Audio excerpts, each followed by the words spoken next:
I put my hand on her shoulder and I turn her around to me. I say, listen, obviously you're playing games with us. There's clearly something that you're not telling us. Now, as you're talking, rising from that staircase takes one step towards you as if it's calling for help. No! It opens its mouth and just releases a torrent of sound and of dark miasma. And in that quick instant, everything outside goes black. This second being takes forth, and it is this big, horrifying, demonic shadow. No! Dude. You go to 0 HP, and you crumple to the ground. Now, I'm gonna turn around, I'm gonna let the other small one hit me, it doesn't matter. I gotta go and I gotta help Mcconnell. And I say I ride for my homies, I die for my homies, and I cast a reckless attack on the big demon. my name is Eximus, and I right now must turn my back to you. But after I bring this paladin back to his feet, believe me, fiend, Eximus gon' give it to you. And he casts some kind of healing magic on you. And you're back at 12 HP. You guys have been set free. Oh my god. He is gone. I would him. So what would you like to ask Eximus? I'd like to ask him how the fuck, what he did to me that helped me out so much. He says, Paladin, it seems like it was a good decision that I made at that exact point, because frankly, quite...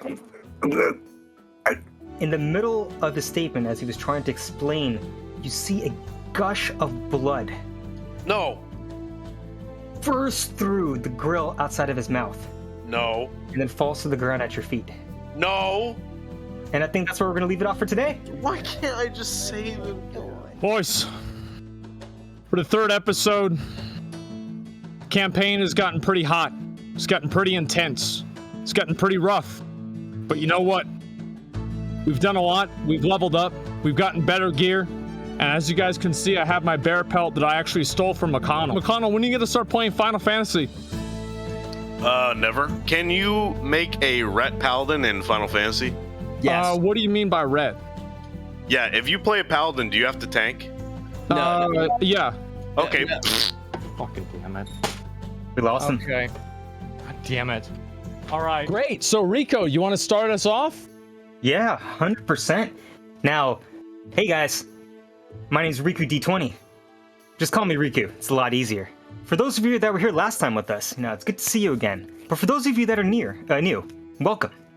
I'm the Dungeon Master, and these are the players. But what does that mean? Now, these three gentlemen control everything about their characters. A barbarian, a warlock, and a paladin. But what do? I control the world. From the weather to the trees, to their friends and their foes, to everything that they'll see, and everything that they'll know. But I'm no one scary. I'm not like summoning demons on a boat to get them killed or anything. I'm just a humble storyteller. And what a story it's been so far. They found the culprit of a murder, but that victim didn't stay down for too long. It erupted into a shadowy, fiendish form. And we saw the warlock gamble his life by ingesting a gem. Mcconnell went down, but he clawed back from an inch of his life. But after that battle, his celestial friend, with the clutchest of heels, Eximus, coughed blood and fell to the ground. They're a couple of hours away from the island, with 200 gold a person on the line. What will they do next, I wonder? Well, hey, that's not my call to make. You boys ready to roll some dice? So, Yeah, dude. yes, I definitely am. I want to draw attention to the Riku. Do you remember the last thing that I said in our last episode? I think you had an action queued up specifically about looting. About looting Eximus. I wanted to loot the paladin that helped save our lives immediately, as fast as absolutely possible. But he's not dead though. He's not dead, right? Oh, He's is he just dead or not? He's down. He's down. He's very injured, right? He is down. He is not dead, but he seems to be dying. Wait for me to Okay. die, bro. Okay, yeah, Yeah, you gotta Even wait. if you for gotta him. kill him. oh, you guys are gonna get me with the emotional Yep. stuff. Okay. All right, fine. Well, we should probably ask him what's going on, don't you think? We don't have time to ask. He's literally caught. If you were, Excuse me, sir. Does that blood gushing out of you hurt? Yeah, that's a good first action. Jesus Christ. Well, what do you want me to do? Like, don't you want me to try? I want you to stand back, okay? Because you're not capable of handling what is about to happen, okay? Fine, fuck off. This is not your area of expertise here, and it's not yours either, Rich. All right. I know. Everybody, get back. Everybody, get back. Give him some breathing room, okay? He's having trouble. All right. All right. Now, go ahead. As I look at this dying celestial, okay, Yeah. the man who sacrificed almost everything in order to save my life, I also want to sacrifice anything I can to help him or cure him or heal him, okay? So I'm going to can I investigate what's wrong with him? Do I have to investigate what's wrong with him first, or can I just go straight to healing? You can go straight to healing. You can try to investigate. You can do whatever you'd like. Oh, I think you got 2 healing options. You got lay on hands, and I think looking at your character sheet, you got a spell prepared that has healing.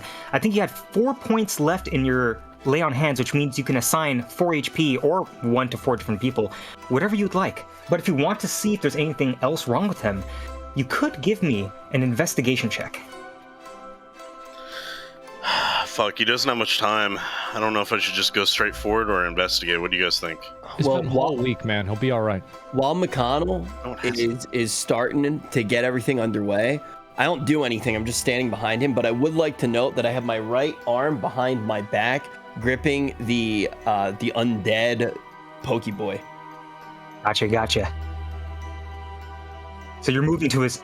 Are you behind McConnell right now? Or just kind of right behind him. Yeah, I'm just standing behind McConnell, kind of like looking over his shoulder, watching what he's doing. I'm just holding my my spiky Susan, waiting.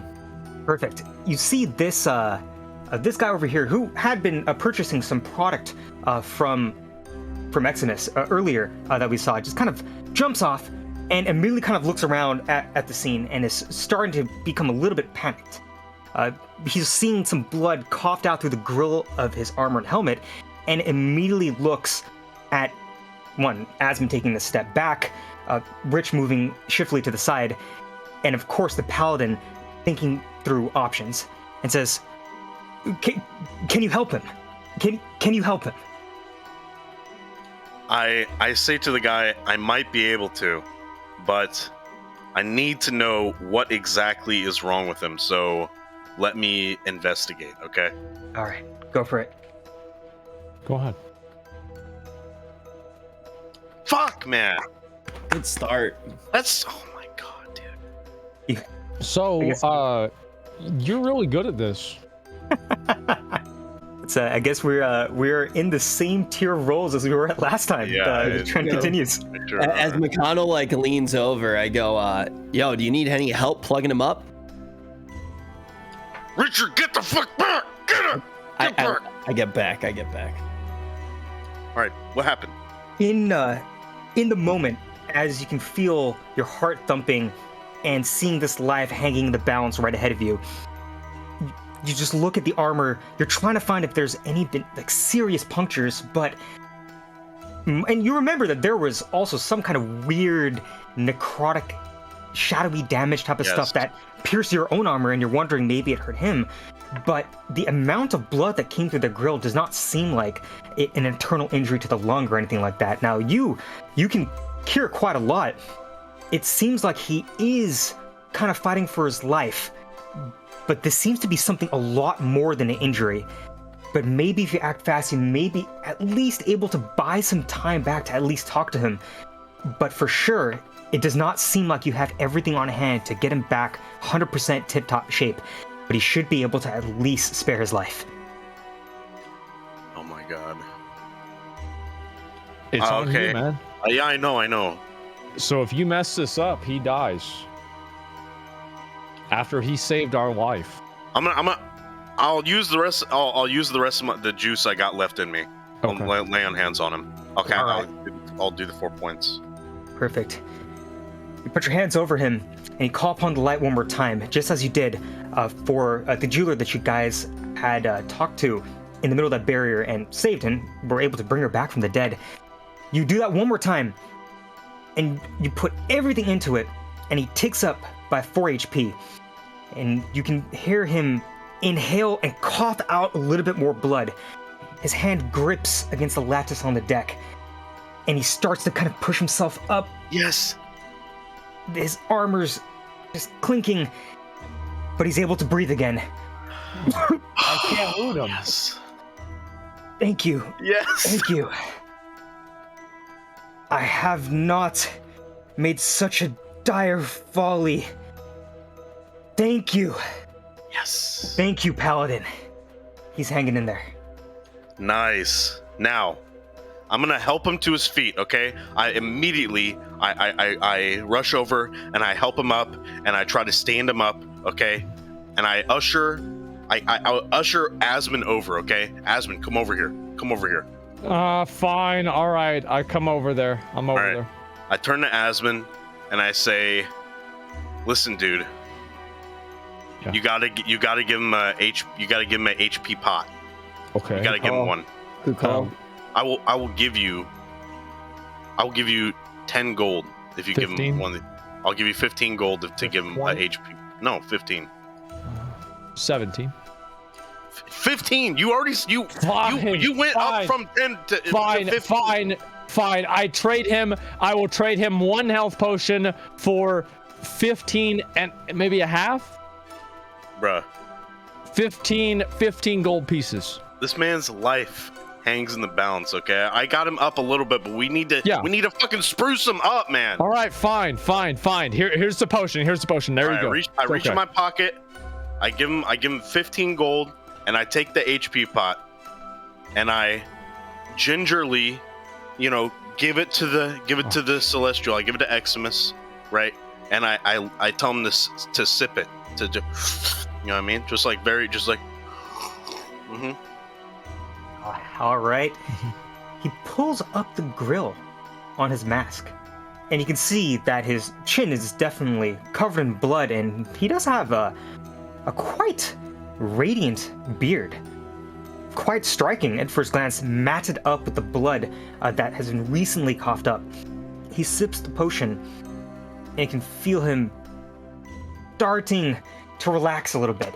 He was under a lot of stress, but that was quite a clutch potion. Now let's see how much health he regains. Okay. Do I roll that? To assist, I'll also, while he's drinking the health potion, I go, hey, do you need any sailweed to help wash it down? I got him. He gains 6 HP, up from the 4 from Mcconnell. Yeah. And he turns to you and says, honestly, that would be quite nice. I'm feeling quite nauseous right now, but much, much better thanks to both of you. Yes! Thank you. Yes! I did it! So we can't We loot did it. him now, right? No, you can't loot. Unfortunately, it's Okay. All right. No, I got you, Asmon. So I'll roll him a sailweed joint, and then wait. No, I'm not gonna do it, just in case I was gonna rob him, but no, it's fine. I'll just give him a little bit of sailweed. For free? Perfect. Yeah, for free. Oh God, you guys are going soft on me. No, I'll This give him a is little bit of sailweed for free. Okay. He sees you kind of roll the joint, hand it off to him, and says, "Well, you must have been quite popular in Mage or Warlock College, I guess." Yeah. You can hear some murmuring happen behind you. There definitely seems to be some kind of conversations that are occurring. The dwarf, the tank that Asmon had initially been talking about, the one that doesn't have nearly as big of an axe as Asmon, of course, got 2 smaller ones, comes up, looks at the sailgrass as still with the grill down. Eximus lights it up, puffs, and starts to calm down quite a lot more. Seems like you did 3 really good things for him. He's feeling a lot better. Turns to Rich, said, "Thank you. I remember where he got this, and rest assured, I got your back sometime later, especially when we're on the island." Paladin, Wow. are you Not feeling bad. better? Okay. You were in really rough straits inside there.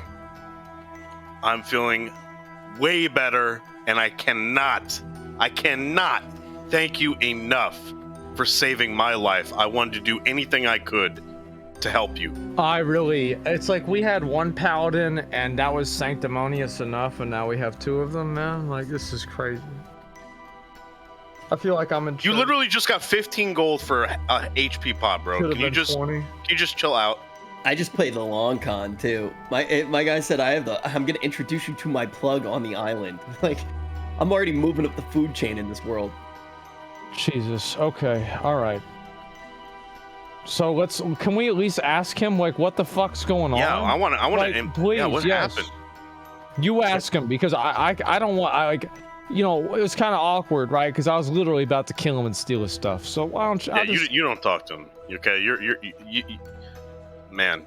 You almost ruined this whole relationship with the goddamn celestial. A celestial. Yeah. So who's asking the question to Xmas? I'll ask him, like, now that he's feeling better, okay, what the hell just happened? What does he think just happened? So you ask him, he's catching his breath. You can hear a couple things happening around you. Instantly, there's some clamoring that you hear from behind you as the cleric moves and whispers something to the two other companions. Remember, there was that half-elf ranger, that dwarven tank, and that cleric whispers something and immediately darts off to the side in a hurry. He glances at the paladin before he leaves, and you can see him immediately talk to these two people in a very quick, almost rehearsed voice, and begins tending to the wounds of another crewmate. And as your eyes follow him, kind of lock eyes with the wounded, you notice the captain does not look too happy, but steps forward to the wounded crew member, giving you some more time to ask some questions. But it seems like there's going to be an interrogation happening really soon. Oh shit. Okay. All right. Go ahead, McConnell. Let's So- get it out of the way. All right, well, I already asked my question. You already asked the Right. question. And he starts to... He was starting to try to tell a story before, and a very unfortunate breakdown happened in front of him. He's trying to remember what he said, but he decides to pull it back to the beginning because there are two other adventurers standing in earshot now and are listening to the story. When that thing had approached you, I was taking care of my former client over here, and we saw this swirling black barrier of a shadow engulf you almost instantly. There was no time for us really to react. By the time I was able to rush to it, I could only pound on it with my fist. There was nothing I could do. And then simultaneously, it shot off these small shadowy eggs, which hatched into these small bobcat, something, these shadowy things. What? I remember seeing some right when I broke in that disappear when the barbarian felled that fiend. They did hurt some people here and there. On the bow side, no one was severely injured, but it looks like there has been some trouble brewing at the back of the boat. I struck as hard as I could with whatever spell might I could muster, but it wasn't quite enough. But I felt the barrier weakening at one point, and fortunately that was enough for me to get in just in time to see you on the ground, Paladin. But I must admit, I have overexerted myself. I'm not nearly as young as I used to be when I did battle. That last heal, I apologize, but I may not be able to help you if anything else happens on this boat. I am quite spent. All right. So I walk up and I was behind McConnell kind of the whole time, and I kind of like look over his shoulder, and I'm just like, Xmas, of these eggs that you speak, did they simply fall about the ship, or does it seem like they may have gone inside and been swallowed by any of the crewmates? Might there be a traitor among us? Oh, Jesus. That's a really good question. Okay. He's thinking to himself, honestly, I was more focused on breaking in to try to help you guys. Has anyone else seen what happened? Did anyone else see? The two adventurers look at each other and said, well, we have no idea what was happening inside there.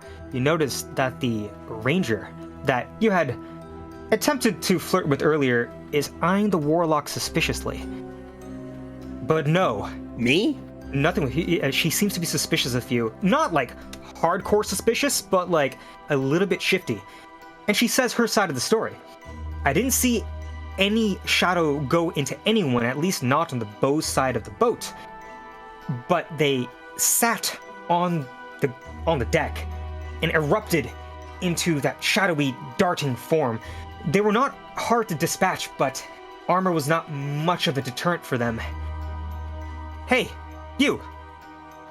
Shouts to these two fine fellows, who, you gotta remember, were arguing very, very big. This is the part with the relatively small head. They seem to no longer be arguing and shouting at each other, and the bigger part is tapping Hizomi on the shoulder, and he nods, gives him a fist bump, turns to them, yo, thank you for the assist. We're doing fine. I think everything on the bow side of the boat, everything is totally cool. The apprentice chimes in and takes a step forward from, well, his teacher, who slumped against the side of the deck. Of course, she was injured. She's catching her breath.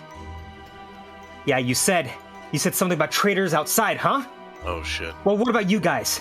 What the hell happened in there? She was an inch from her life. I saw those wounds. That wasn't normal. And I guarantee you that was no magic she was able to cast. What did you do? He seems... So What the fuck? So basically... I said, shut the fuck up, you little bitch. I didn't do anything. Does it look like I would do anything to her? Go slap ask her him. yourself. Go slap him. I'm gonna slap him right now. I'm gonna walk over to him right now. Yeah, and I want Mcconnell, I'm gonna do an athletics check right now. I slap him right in the face. Riku, can I do that? Yeah, do it. Slap that bitch. All right. I'm gonna do a fucking athletics check to slap his fucking bitch ass. Or athletics is perfectly fine. He'll try to contest. So go ahead, roll athletics. Yeah, bitch. Oh my god. Oh, He's crap. done. He's done. And he gets up to a 17 on his contested acrobatics. He tries to step out of the way, but the barbarian, he does not skip arm day, and his biceps just... Or are you trying to front hand or backhand him? I backhand him. You backhand him. Your triceps from all those lifts just smack him across the jaw, and you can hear him kind of yelp as he kind of gets his back. Dude, what the fuck? And just throws himself at you. He's trying to engage in a grapple, but he's not going to be able to really push out to the side. So now there's a little bit of a brawl. Yo, what? He's just a kid. Let him go. Let him live. And now Tell him to quit saying a bunch of fucking bullshit, accusing me of stuff that I didn't do. If I wanted to hit somebody, I'd have done it. I backhanded him. I already did more than I would have done to her. Shut the fuck up, you little bitch. Oh my god. Yeah, maybe I was wrong thinking a barbarian could do anything like casting spells, and he spits on the ground right in front of you as he nurses his wound. Sorry, Rich, you were saying? Yeah, while Asmon beats the shit out of that little kid and everybody's distracted, I pull McConnell like kind of slightly over to the side, and I say to him, I'm not sure what happened outside of the domain expanse. I'm gonna do what I can to check to see if I can sense any demonic magic. I think it would be wise if you tried to sense the presence of otherworldly bodies, maybe guiding the decision making, like in Animorphs when the brain slugs go inside of people. If you can see that going on with any of the people who were outside of the domain expanse that we were in. Oh, like sense evil or something? Oh, detect evil? Yeah, anything like that, man. I'm gonna do what I can. I'm pretty fucking spent. Yeah, true. I'm gonna do what I can. I just don't know. I just don't know with these people. You know, if we can really trust them right now. They're acting a little bit weird, to be honest. Because I talked to these people earlier, and they were relatively relaxed, seasoned adventurers who would understand a situation like this. Yeah. I'm just gonna do what I can to make sure. And then after I finish talking to McConnell, I trust him to do anything to his ability. I'm gonna kind of walk slowly over to the side and I want to try to do an Arcana check right now to see if there might be any influence on this adventurer right here. Perfectly valid. Go ahead and roll me in Arcana.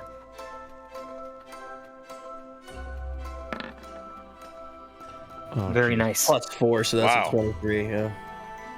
So with Probably. that 23, as you walk around, you know that she's a little bit suspicious of you, so you try to keep your distance. After all, you didn't really kind of get off on the best foot with her, but you notice that her stance is very strong. This is an established warrior after all. She's watching you, but she's also watching the other adventurers outside of her own party and the other people on the boat. You're trying to sense if there's anything off about this. You glance around, you can see some residue of shadows on the boat. Nothing seems to be emanating out of her. And you can feel this whispering from within you, almost coming from your bowels. And you feel relaxed. Just like you had been seeing all kinds of visions and hearing all kinds of words in the middle of that battle. Something is guiding you. Almost like if you're in the middle of a ballroom dance. And you can tell she's not suspicious of you guys, but she is trying to stay on her toes. Because just like you thinks, hey, maybe something happened from this demonic corruption stuff, she's thinking the exact same thing. And while these other conversations happen, you feel like you may be able to swing her to your side if you're able to make a good enough story. But before you do, we'll turn action to Mcconnell. Is there anything you want to do? You mentioned you were pretty spent. You have 1 divine sense left. You used 2 today already. And I think you have a spell prepared that will let you detect stuff, but you only have 1 more spell slot, which means you will no longer be able to smite for today. It's up to you. Man.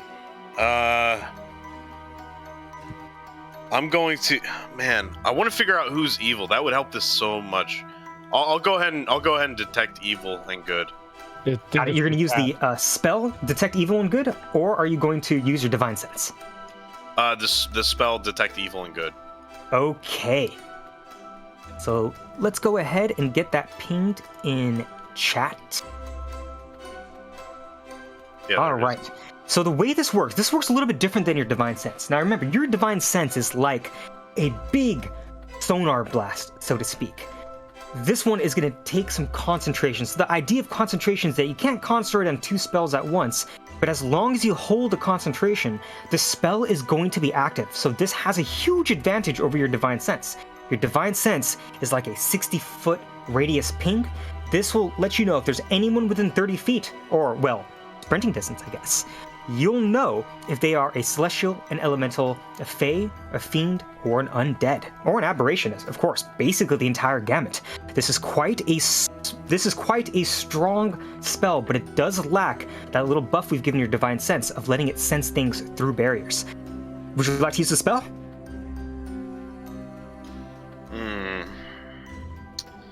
Well, the thing is, wait a second. what? How's that cat get closer? Wait, which cat? Are you seeing? Yeah, look.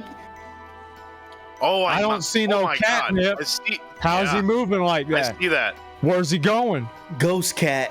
Shit, man. I don't know. I already did the divine. I already divine sense. I don't know if that's. Oh, man, I don't know if it's worth. What do you guys think? Because like we already know who's a celestial. Before you do that, I want to go and I want to interact. Can I perform an investigation on the cat, Riku? Man, you already Yes. hit a kid. You may as well just toss the cat. I'm off going the to ship. perform an investigation on the cat. Oh God. Certainly, you can invest the cat. Go Investigate the cat. ahead, dude. Go ahead. It's just a cat, dude. The cat walked, and Az was like, "I'm gonna kick that shit." No. I reach down, I Why look is at the that cat, walk- and I say, "What are you?" The cat is licking one of the wounds on this crewmate, which this cleric was helping heal a little bit. You go to. Are you trying to pick up the cat? To, like, ask it what the hell it's trying to do? What does it mean? if I'm gonna pick the cat up, I pick it up with one hand because I don't want anybody to know that I actually like cats. And I want it, like, if I pick a cat with two hands, it's like more delicate. It's like taking care of it, right? But I have to pick it up with one hand to assert the fact that I am a barbarian, even though I do really like cats and I have two at home. But I would never do this too. But this one's different because it's actually probably a fucking demon. So I pick the cat up. I say, "What are you?" The cat just goes, meow. It kind of paws at you a little bit. Seems to actually be pretty friendly. And you notice that this other barbarian walks up. Ah, Mr. Freckles. Mr. Freckles. I said, "Who's that?" Mr. Freckles. Mr. Who's Freckles. Mr. Freckles? Mr. Freckles is my cat. He is a male calico. Quite rare, if I do say so myself. Do you like cats, barbarian? I love them. What you just I said? don't want them. I don't. I hate animals. I don't like them. I don't like them. No. I love eating them. They're delicious. Oh God! She's like, wait, what? And the captain comes up. Wait a second. Can I do an investigation check to see if she's hot or not? Oh my God! The cat? You can get, No. wait, No. What the fuck, dude? No. This has gone off Dude, the you rails. actually, dude, you have to play a little bit less Final Fantasy, dude. We're losing you. Can I do an investigation check or not? I would say that's a perception check. How about that? Okay. He went from swear to Fury God. Warrior to Furry Oh, Warrior. in you're 2 shitting weeks. me, dude. Okay. He's if you're a fan of toned women that can really hold their own, that don't take shit from anyone, and will also back up any of their partners, both in battle or both in romance, and be with them back to back. This definitely seems like the kind of lady that can hold her own and really kick ass there. She doesn't seem to be particularly interested in you or anyone, but she does love cats. Very clearly. Does it say what her bra size is, or did I need to roll a 20 for that? Unfortunately, I think you would have to get a little bit more to get that flash of sudden sizing. It's barbarians don't tend to be too well versed in appraising people inside. After all, they're very reclusive. I know. Yes, I know. Okay. The captain. Sorry, go ahead, Asmon. I based off of what you said, I apologize, but only slightly.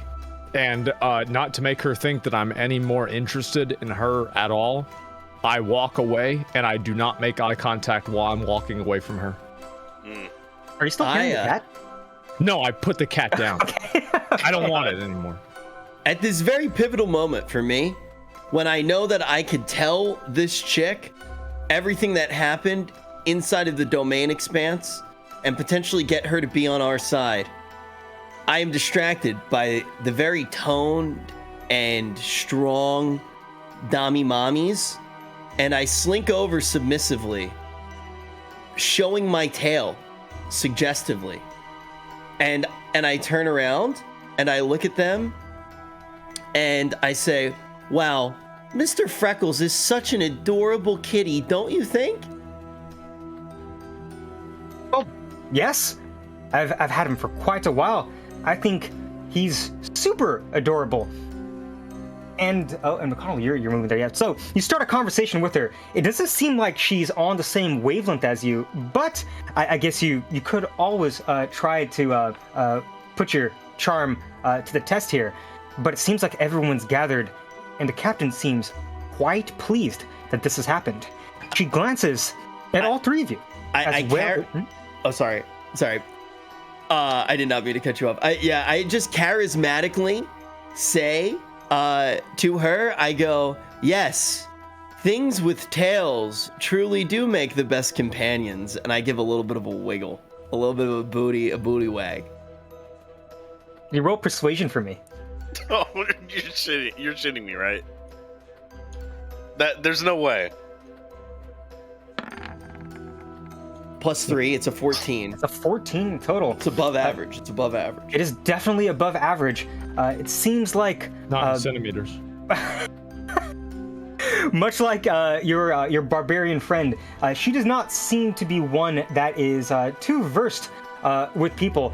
She seems to like nature quite a lot.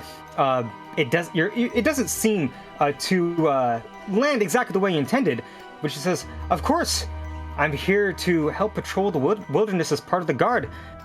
I would always welcome companions when it comes to exploring the wilderness of Moonwharf. They can get quite dangerous at times. But as you're talking and having this conversation with her, the captain says, good. Everyone seems to be here," as Eximus is kind of helped to his feet by both the dwarf and the other person he was selling stuff to, along with that half-elf who's speaking something in his ear as they start to walk towards you guys pretty slowly. And she says, Now, I think all of us can agree something happened on this boat. Now, here's what I need from all of you here. I'm gonna need stories, and I'm gonna need them fast. So does anyone want to tell me what the holy hell just happened here? Allow me. So because I got companion zoned quicker than Doctor Who, I decide this is my moment to do the one thing I do best, and that is to tell a tale. I use the full power of my charisma, and I let it pour. I really say everything that happened. From the very moment that the domain expanded, and also I give a decent amount of details as to what was told to us about the inscribed gem, but I don't give all of the information because I don't want this party to really butt in on anything. But the thing that I really lean on is Eximus, the true hero from the very beginning, has been our ally, right? So basically, They know that Eximus is good, so I'm going to be manipulating them a whole bunch to be like, wait, they're with Eximus, they're with this celestial being.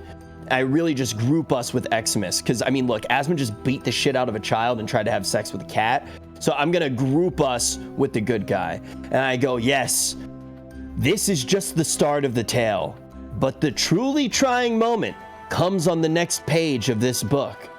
Do our two parties join together? Do we take down this evil as one? Or will it be us, squibbling and squabbling while the true evil plots against both of us?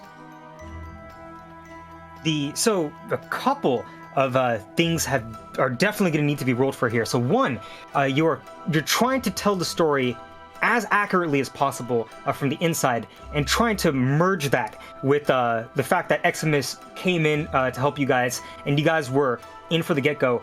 Are you saying anything about what you saw underneath the deck?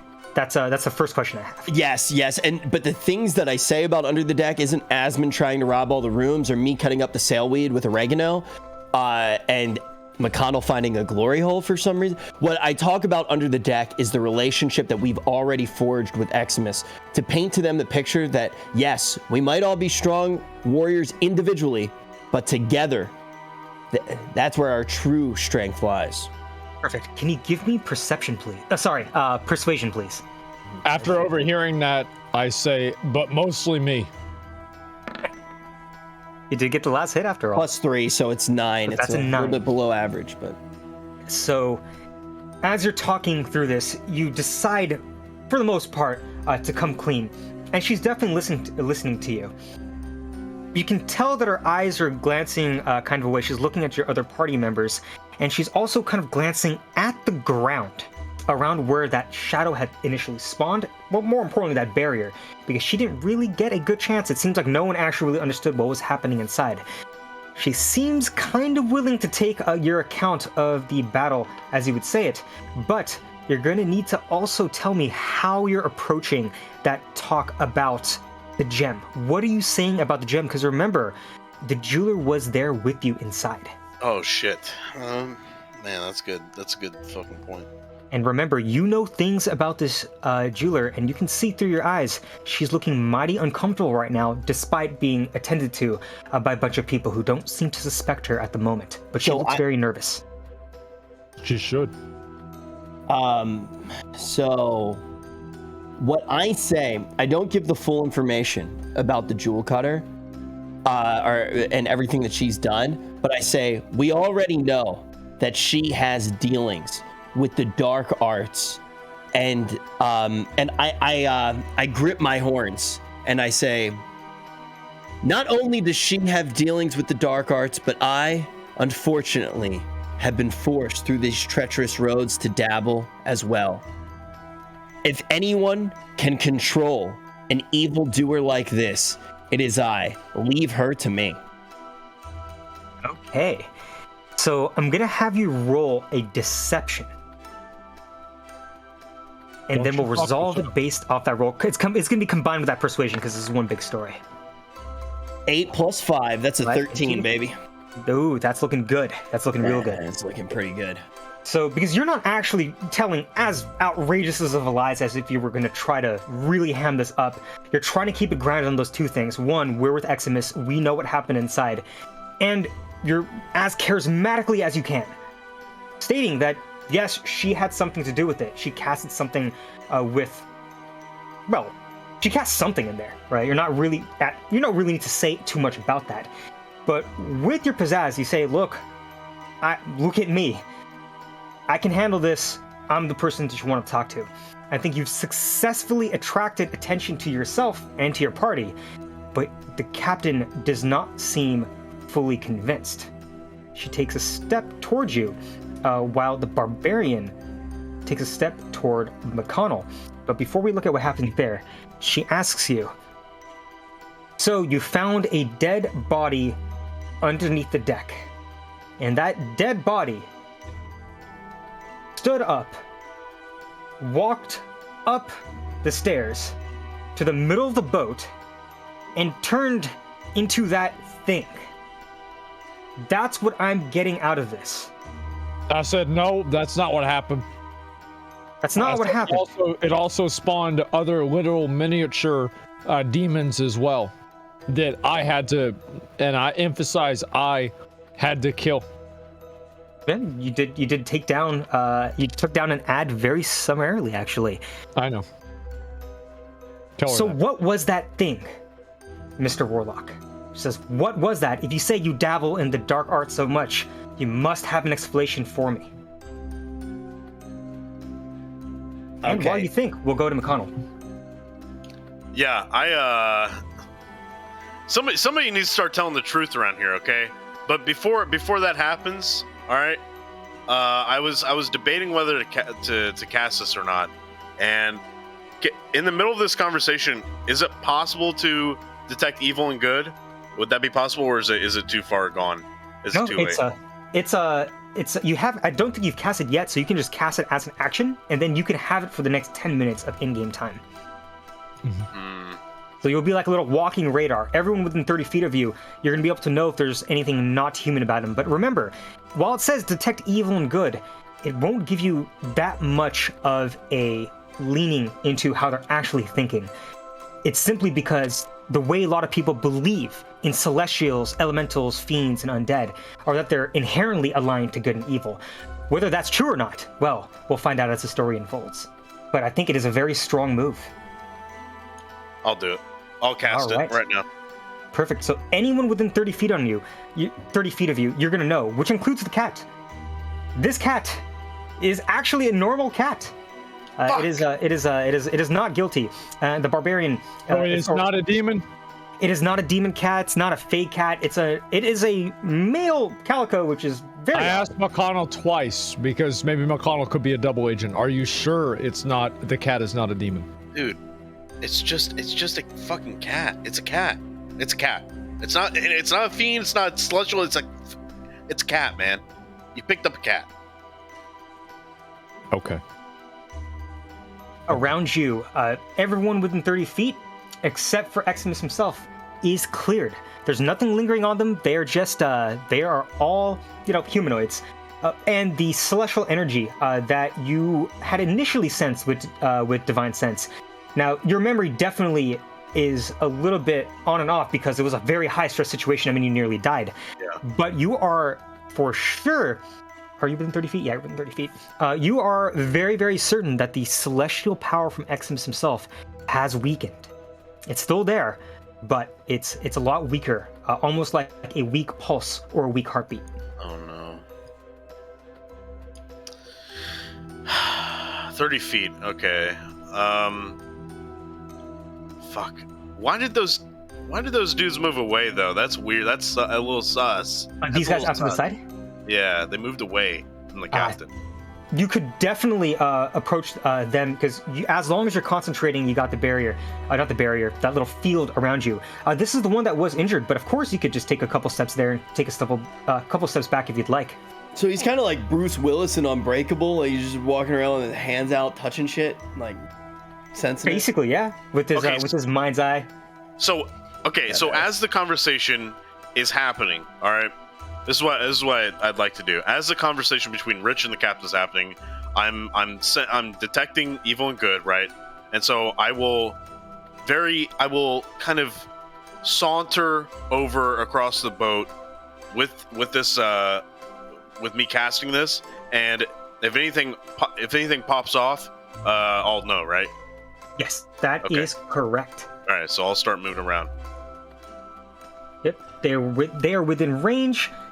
Those two are human. This one definitely is feeling a lot better after that cleric in attendance of him. That ranger is also clear, and so is that other porter. You are for sure. Yeah, and we'll say that you also got close enough just across the deck to feel out that other porter. They are all human. You are very, very certain there is no fiend among us. All right. Yeah, we're clear. We're all. I'll go up to Rich and Asmon, and I'll say, yeah, I'll give them the all clear. It's all good. Everything's good on the ship. There's nothing weird at all. Perfect. And I think that may actually be a great segue into back to Rich. Have you thought about how you're going to explain that second part of the story to the captain? I do what I always do. I say a bunch of bullshit and hope that it works. I say, yes, to truly know the demonic arts is to understand that one knows nothing. To discover these untold secrets, one must wander down unrelated islands of unknown knowledge that man was never meant to put together. For you, it is best to stay on your island of placid ignorance alone. Do not step into the dark. Allow me to further investigate from whence this fiend came and how this person right here was able to use a gem to facilitate such otherworldly misdoings. Okay. Can you roll persuasion for me one more time?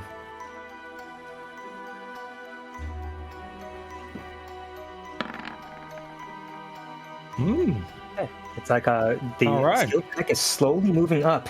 She nods to herself. She doesn't seem fully invested in your story, but you can tell her mood has gotten a lot better. Now remember, every single character, just like you can suspect characters or trust characters, they have the same emotions toward you. These checks are helping you move that needle up or down by a couple of pips, and you can tell that while she's not super amiable to your guys, she's at least willing to discuss the story because you have told her that there is a culprit, and she is going to walk down toward her, and she's going to beckon to you to follow. Oh what no! The fuck, dude? Yeah, I'll follow. Bro, if she slays her on the boat after I just healed her, I'll be so mad. The culprit, or that jeweler, is now surrounded by people. She's being propped up by her apprentice. Whenever I walk by the apprentice, I hit him with my shoulder. Just jostle him a little bit. Yeah, just fuck with him a little bit. Let him know. Yeah, he just kind of shuffles into her, just kind of tries to push you back. Of course, it's not really going to do anything. He's much smaller than you. But I don't even make eye contact with him. Yeah, just fuck him, just like as if it's just walking through swinging doors in a tavern or something like that. Hell yeah, I feel you. The cleric is also supporting her as she still was wounded, and the captain's eyes are now focused on her. And she's glancing at both you, Asmon, as well as Mcconnell, just to see what you guys are kind of doing behind there, because it seems like her patience is starting to run thin. she remembers a couple of things. Or at least you can tell because she's searching her thoughts for something before opening her mouth. So, you're the culprit, said to the jeweler. All of this was your fault. Can someone give me one reason why we shouldn't enact the justice of the seas on this one passenger here? Wait. Because that could have gotten us all killed. Wait. Yeah. McConnell, do you want to go? Bruh, wait. I immediately step in. Okay, I can't do it, but I'll immediately step in between the captain and the lady, right? And I'll put my hand out, okay, and I'll stop the captain from from enacting any sort of justice, okay? Because I say, Captain, this was she a jeweler? What is she again? Yeah, she just kind of introduced herself as a jeweler. Okay, this jeweler got into some deep shit, okay, that she was not prepared for. She had no idea what she was messing with. She was stupid, okay? She was reckless, dangerous. She's an idiot. Just a straight up idiot, all right? But we can't just condemn her to die on the goddamn sea. I know this is your ship. I know that you run things. Why don't we kill her before we throw her off? That way she doesn't get to sea. There's so much we can learn from her. Like, the thing is we have no idea what happens if we don't talk to her and learn more. They're all very good points. So I asked the captain to just stay her blade and just let it just ask some questions, okay, first, before you go straight to just killing this lady. I back up McConnell with all of my being. You give me persuasion with advantage in that case. Nice. Easy Fucking clap. That adds up all the way to a 20. Seems like with the story that Rich has been telling to try to group you guys with the, in quotes, good guys and with Eximus, along with your passion playing as a paladin of all people that usually tie into the law. As you try your best to negotiate with her, you can tell her eyes soften a little bit. And she says, well, if I was saying I wasn't once young and stupid myself, well, I would have never done anything like this. I mean, I have no such talent in these magical arts of dabbling in the dark, as the warlock had said. You do have a point, but you do need to understand this puts me in a very difficult situation because we are all of us are but a couple of hours from our destination. Okay. What are we going to tell the people when we dock? We need to get our story straight. And she winks. Seems like she's willing to bend the law a little bit if you guys have something good, because it seems like she's definitely starting to tick upwards in her little meter of trusting you guys, and she's willing to talk a little bit. We could take the body from the bottom and bring him up here and say that he caused all the trouble. The homunculus corpse? No, that got reanimated, dude. Oh, it's deleted? Yeah, that's deleted. Oh, I did want to ask this. So, when the barrier, the big shadowy barrier went down, okay, and there was the fiend's body, you said it quickly dissipated because we didn't get much loot because we weren't very fast in looting it. So, how much did everybody else see of that body? That's a really good question. And we'll just assume you've asked this. Are you asking this like out of character to me, or are you posing this question to the boat above you? I guess I'm asking out of character. Maybe I shouldn't do that. I don't know. I think that will be more of an in character type of thing. You want to take the risk? Yo, what McConnell just did something out of character. Can I do one thing out of character really quick? Can I pee? Oh, of course. Please really do. Quick. I've been drinking. I drank like 4 game fuels before we got started. Give me 1 sec. Please do. And McConnell, are you taking that gamble? Fuck, man. Asmon, what do we do, man? Remember what Rich said. The out-of-combat times can become very tense in D&D. I think that we tell the truth. We tell them the truth until it's time to lie. Okay. You want the truth? I'll turn to the captain, okay? And I'll bring it upon myself to lay out the whole truth, okay? Me and my friends got on the boat, all right? And we talked to the people on the boat. We found out some information. We bought some sailgrass, okay? I'm not going to say from who in case it's, it causes even more of a problem, okay?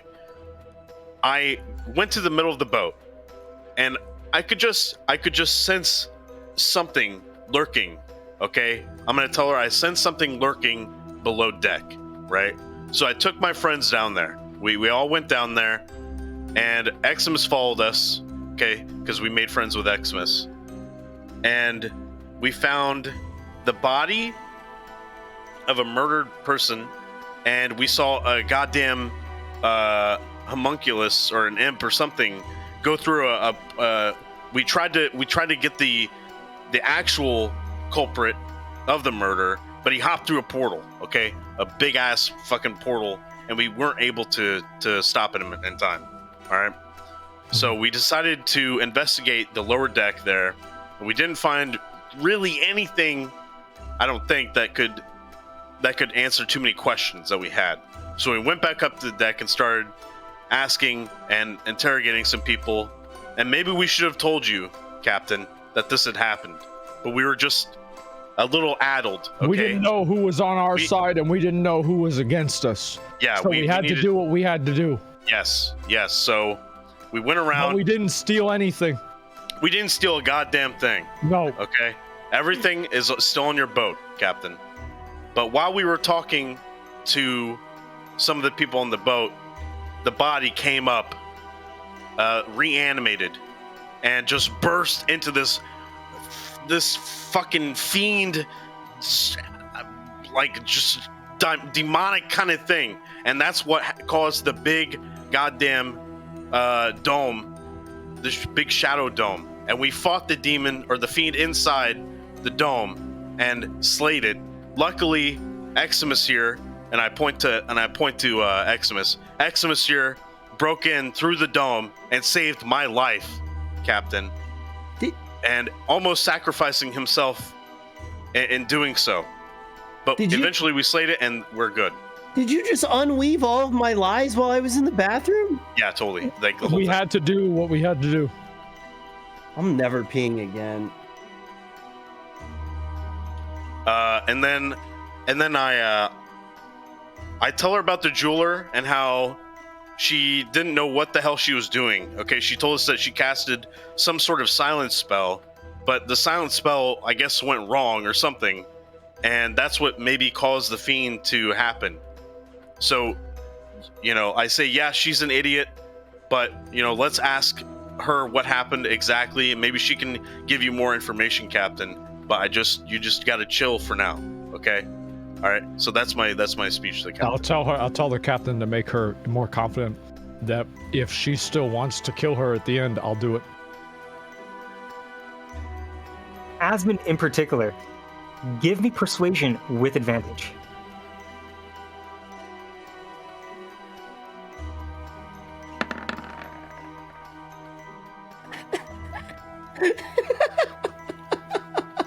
On the bright side, Snake eyes, bitch. Was my voice crack? It's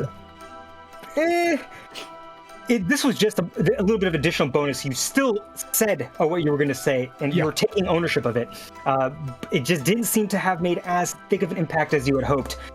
But she just smirk a little bit and says, I definitely like it when an adventurer puts their morals where their words are. Certainly. Didn't make as big of an impact as it did, but it definitely did back up Mcconnell's story a little bit.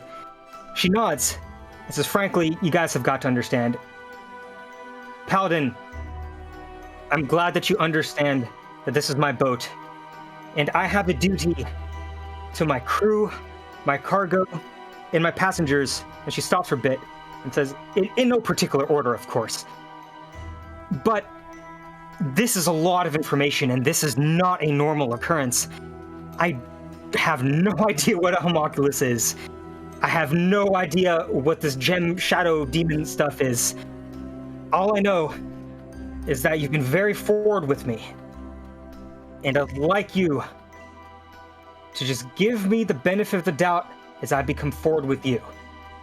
Because I have no idea about homunculi, or homunculuses, or homunculos. What I do know is that we don't have a body. So it's glancing around. Did anyone know that person that was downstairs?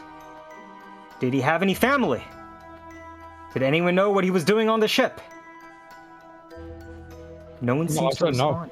No. No one seems to respond. Paladin, I understand this may be a little bit against of your oath, but I think at the end of the day, I don't know how to explain any of this, and I guarantee you, I'll take as much as I can at face value, but I cannot truly trust you because I don't know anything about this. But I will tell you one thing as being someone who grew up in the lower wharfs of Moonwharf. The guards are not nearly as kind as the people on this boat. So here's the deal. Who knows what really happened inside of that barrier or under the deck? I'll tell you, no one knows. No one's got shit to say. No one's gonna be swapping info for dough. Paladin, if you would let me. Are we all clear? She starts to glance around. Is there anything you have to say with it, Mcconnell? Because this is a very bold claim.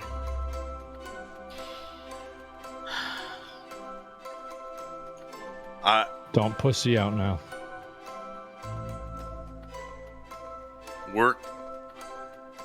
Does the jeweler stay alive? I mean, are you gonna hurt her? I might. She says, "We didn't have a body, which means we didn't have a culprit." I'd like to propose a second solution. Oh no. What is it, Barbarian? I look at the assistant and I say, I could propose a sacrifice. We could blame everything on him, and I could slay him where he stands. And whenever the guards come onto the ship, we could say that he did all of this and we didn't know anything about it. And then I look over at the girl who's his assistant or her master. I smile, looking for reassurance for how good my idea is. She looks at you in absolute horror. It's like, absolutely not. I would rather leap off this ship at an instant than to let someone under my charge die for a mistake that I have committed. Well, that's absolutely two bodies. Captain, that's two bodies, so we already have a plan B. We could do that too, because if she's gonna just jump off, I mean, that sounds good. This is a great day. Where's the cat? The cat is chilling with the barbarian, who's just making small talk with another one of the crew members that was quite rattled in the thing, just petting the cat. Seems to be using it as a comfort animal to reduce the stress. In this moment, the captain just says, "That is bona fide insane. Does your party have anything to say about this?" I'm going to punch Asmon to knock him to his senses. Okay. You know, like hit him a little bit. It's like a jostling. No, punch, this like is going to be a pretty hard hit. It's going to be a pretty hard hit. All right. Go ahead and roll an unarmed attack. All right. Where's that at? Or how do I do that? Actually, just hit your greatsword. You're not going to deal any damage. It'll always be reduced to 1. So go ahead and just roll your greatsword.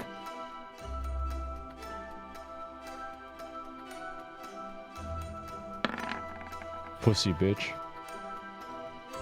That actually meets it. What's your AC, Asmon? 15. 14. It hits. 15. What? It is 14. It's 14. Mcconnell, at this point, with a rush of emotion, sinks it, and he's not trying to hit you in the face, but he just sinks it deep into your chest. And at first, you were prepared to take it. You feel that gauntlet dig in to your ribs. You stutter a little bit. You take 1 damage. That's it. Okay. But he tries to make a point clear, and he seems like he's not trying to have any of it. You did tell him after all not to pussy out. Seems like McConnell listened. Yeah. Well done, McConnell. Thank you. And All the right. captain. Yep. Sorry. Go ahead, McConnell. If the captain agrees, then I agree. Nobody saw shit. Nothing happened. We're clear. She nods. Gentlemen, with you three in particular, I'm very glad we had a deal. I feel very sad that I had to probe you for so much, but again, you must understand this is my ship. Thank you for whatever you did in there. Let's go ahead and start cleaning up this mess. And the situation has been... I just very quickly, I tell her, I say, yes, this is your ship. You may probe whatever you like. Oh my god. And I also give like a subtle little wink. What's that? It seems like she's having none of it at this particular moment, given that she has to like remove some of this like demonic soot and maybe patch together some of the damage. The cosmetic damage hasn't been anything too big, but seems like she will not be entertaining you too much today, it seems. So we are now out of, in quotes, combat. It seems like everyone's got a plan. People are starting to talk and get their stories together. You guys got a couple of hours left on this boat, which means we can do a short rest if you'd really like, in case anyone wants to heal up. I would love to do a short rest. Yeah, let's rest up. I need to rest, and so does Eximus, dude. Perfect. So, for those of you that have damage, the way this works, just as a reminder, we did this in that first session, but you have something called hit dice. Both of you spent 1 and you got 1 back for having a good night's sleep. So each of you have 2. The way you do it is that you just click that little button called hit dice right underneath your thing, and we will see where you get. I don't want to brag right now, but I do just want to remind every single person here and watching that I took 0 damage during the last encounter where Asmon and McConnell both almost died. Temporary HP is a thing. Yeah, you did 0 damage too. No, Yeah. not true. You Not literally, true. yeah, you ate the crystal or whatever the hell that was. You literally incapacitated yourself for goddamn 30 minutes. Literally almost let me die. And then when you did cast your spells, they hardly did shit. Eximus had to come in and save this shit. So listen, How did Eximus get in? he broke in. No, He broke in, bro. I opened the door of shadow. Fuck your door, Shadow. Oh, we opened the door. I'm trying. Perfect. It seems like we had 9 HP recovered for McConnell and 12 HP recovered for Asmon. The Barbarian is in really good shape, and so are you, McConnell. So, the boat continues to rock as you guys talk, jostle each other, just, trying to diffuse that really tense situation after that battle. Everyone's scrambling around, getting things kind of ready to go. And soon, the boat, with all its rocking, the waves start to subside, and it just sails into this quite expansive harbor, which, for all your travels, you guys are fairly new to this. Takes you quite by surprise. What was it? Oh, look at that. Damn, bro. Oh, hey, look at that dude. Oh my god. You can see an entire bustling city in front of you. Off to the far distance, you can see these big, giant walls separating this wharf and fishing area from what seems to be the rest of the city. Now, none of you guys have ever been here before, but you can tell that this place has a lot of money flowing through hands. The boat does its entire, boat things of mooring to shore. People start getting back in and off. Everyone's kind of nudging each other, making sure that their stories are intact, because you guys have all come to a tacit agreement. Captain winks at you guys just to make sure you guys know what you're doing. Things have been very cleaned up on the deck, and things are looking good as you guys step out into the city. Now, you can see there are some guards around, and one of the crewmates actually runs ahead of you guys to talk to them, undoubtedly having something to do with the captain's plan. It lets you guys walk past and avoid any unnecessary questions. because of that deal, which, of course, I understand it may have been quite tense and maybe a little bit off certain someone's morals, seems to help you just get into the city enough to start thinking about what you want to do next. And accompanying you are 2 people. One is Eximus, feeling a lot better, still hobbling around.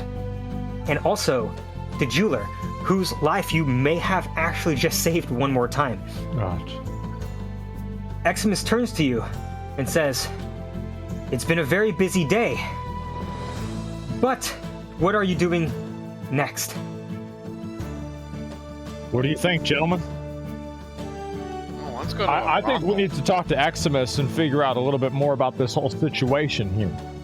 He's is he tapped for info? I mean, I don't know how much more he knows, though. I mean, we can probably. Did McConnell, the holy justice warrior of the light, just say, "Yo, let's go to a brothel"? It was a joke, bro. Because I knew that's immediately what you were gonna say. Let's go to a brothel. Let's go fuck some wenches, dude. So, Disgusting. as you say that, Eximus turns to you very quickly. You can't see his eyes behind the mask. And he says, "A brothel? Wait, now that's an idea." No, dude. Yes, No. it is, yeah. Bro. And I say to Eximus, yes, the most important thing is to go where men do tread. For it is there where the ongoings of conversation could be overheard by even that not apt in hearing. What? He turns to Rich and says, Yes. I haven't thought of that. Yes. There is a heaven's heel on this island. Now I think we're onto something. Of course, you guys must have some things to do, but this is a good idea. Now remember, you boys do have a mission. You do have another gem collector here who has a mission for you that's contracted with the Adventurers Guild, and this one is going to pay out quite a lot. But how much? How much? 200, It is right? 200 gold That's per so much. person. Which will triple your wealth the moment you complete the mission. Of course, you haven't completed the mission yet, but you do remember that the mission, in terms of the start date, is actually tomorrow. The reason why you had to take the boat today is because this island is quite far off from the mainland. You left at the crack of dawn, and you got here as the sun is starting to set. So you will have to do something to make sure that happens. But if you guys want to take a night off, especially because Eximus seems oddly excited, that's certainly on the menu. What do you say, boys? Why is he excited? This dude's supposed to be like. we gotta find out. I already had to compromise with the thing. I did save the jeweler's life again, right? That's good. McConnell, this is a celestial. Let's talk to the guy that's gonna give us a lot of money. We gotta go talk to the guy that's gonna give me 200 gold rocks. You know what? I give up. Just take us wherever Asmon wants to go. I could get the biggest axe in the whole city with that many. Okay, that sounds good. That's a lot of batteries. That's a big fucking axe. And you know what? That dwarf on the ship, his axe isn't even gonna be half as big as this axe. So, but what I say to Asmon right now, I go, a city bustling with the sounds of coin purses bumping into each other like ether-filled go-karts. You think that this one mission is all that is to be tapped from this city? No. Pray thee go with me to Heaven's Heel, and that is where we will find the true source of wealth in this city. I am too down to do some tapping. I'll follow you. To the brothel, Riku. All right. So it seems that the plan is to take a detour on your last evening off before reuniting with the person that will give the gold rocks tomorrow. The big clinky clanky gold rocks. And we now set forth into adventure. Huzzah! What the fuck? All right, so let's wow. zoom out Holy quite a little bit. shit! Whoa! Okay, Holy What the fuck, fuck? dude! so Eximus, as he was, remember he mentioned that he has come here for certain things. He definitely knows this place a little bit. So this is kind of a bird's eye view, right? It's obviously not fully detailed because of course we're crafting a story. You can't know everything there is in the island.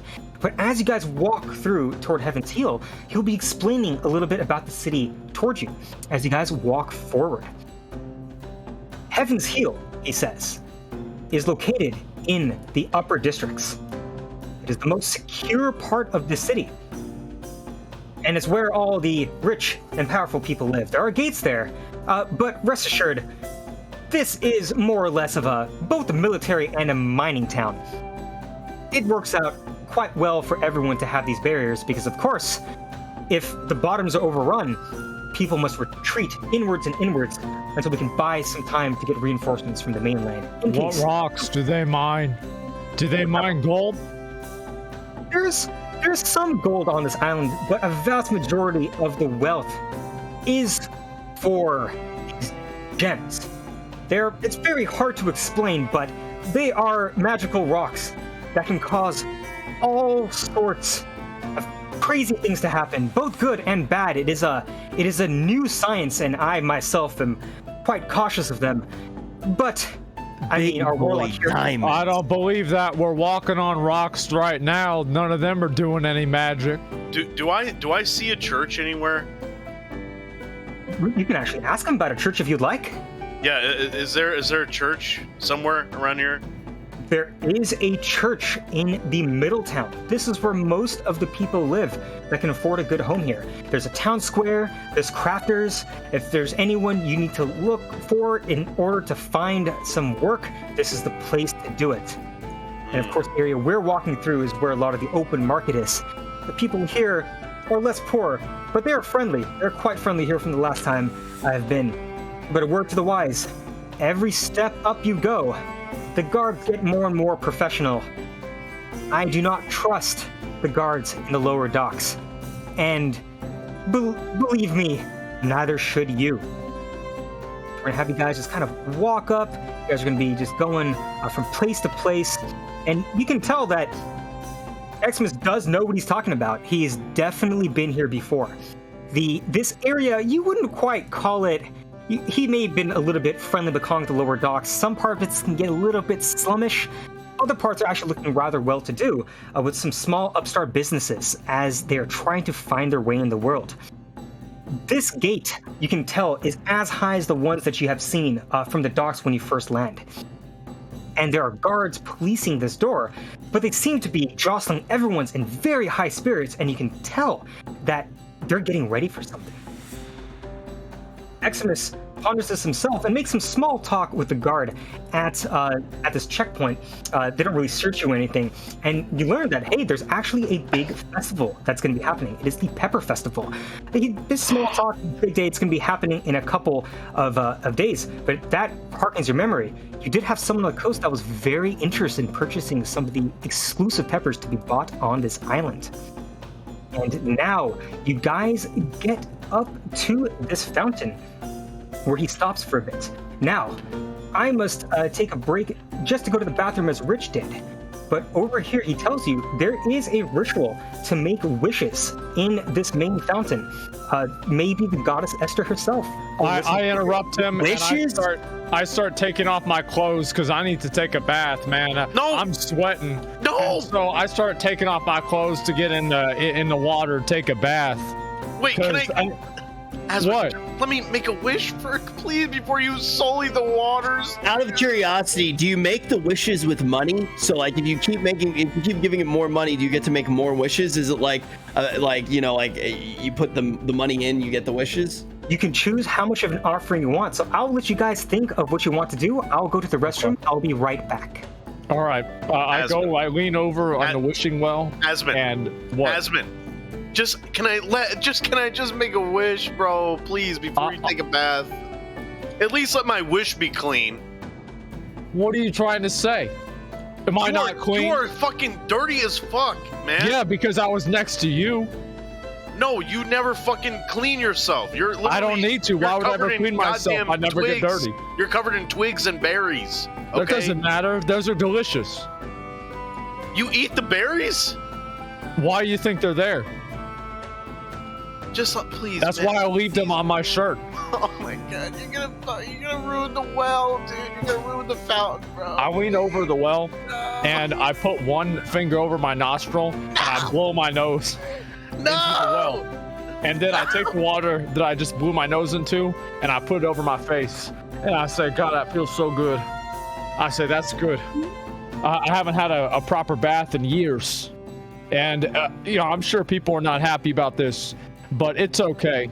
And I do feel a little bit of shame. And I tell McConnell, you can just cast your wish on the other side of the well. I drink some of the well water. It's a fountain. I drink some of the fountain water. There's power in here, well. Do you have to put... I also start looking into the fountain, and I start looking to see if there's any money in there.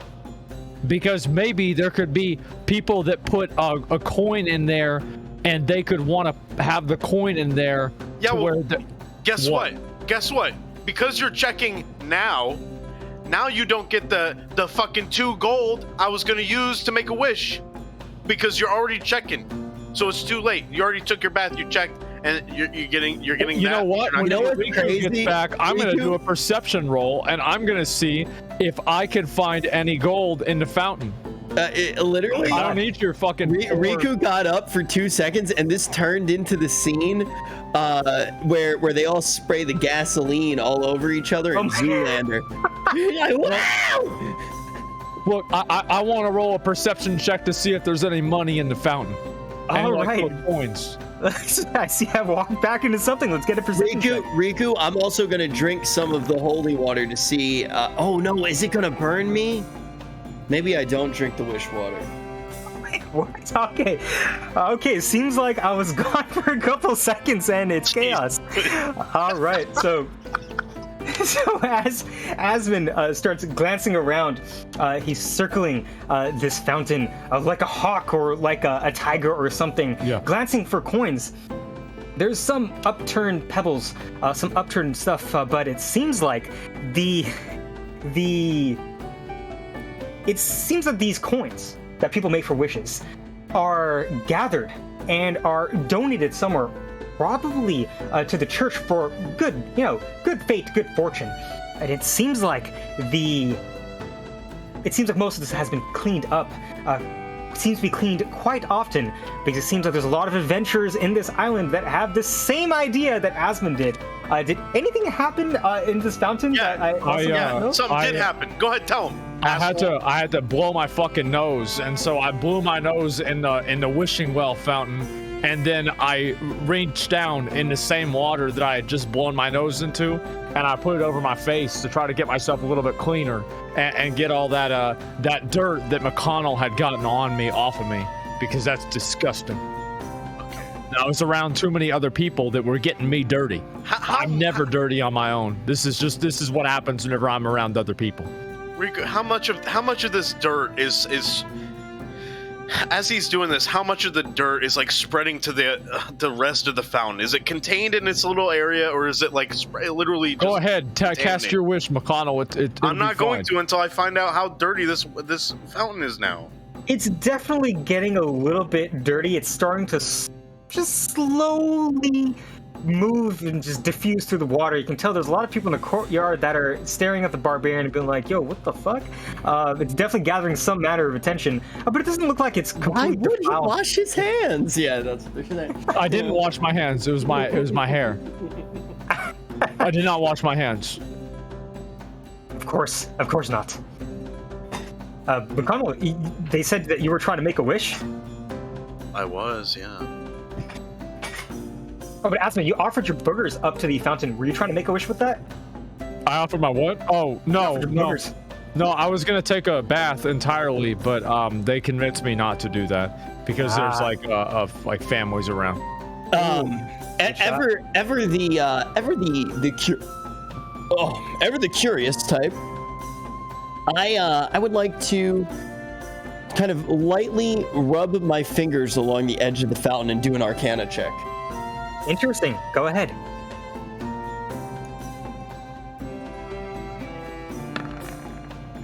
$15 with my +4 now. Seems like this water is not holy. It's sanctified by fate. As in that the local church has this ritual, pays to maintain it from the people that are wishing into it, and uses the rest for whatever they will. But it does not seem like any type of magic has been casted on this. But this pumping mechanism is definitely new. Water is flowing from the top part of the fountain to the bottom part, and that is definitely some kind of magical contraption deep underneath this fountain that's causing that. But other than that, the water is not magical. There seems to be no residue. No one's casted anything weird here. It seems to be pretty safe to cast a wish in, or to take a bath in, I guess. No one's gonna die or turn into a frog. My gut reaction is to pull down my pants and say, "You want a magic fountain? I'll give you a magic fountain," and to then pee in the fountain, giving it more magic than it's ever seen before. That's disgusting. Okay. Eximus immediately turns to you guys. I won't do it. I won't do it. Are you sure? Yeah, I won't do it. Eximus has had a rough day. I'll let the boys be boys, and I'll just chuckle to myself thinking about how I am the true magic fountain here. Excellent.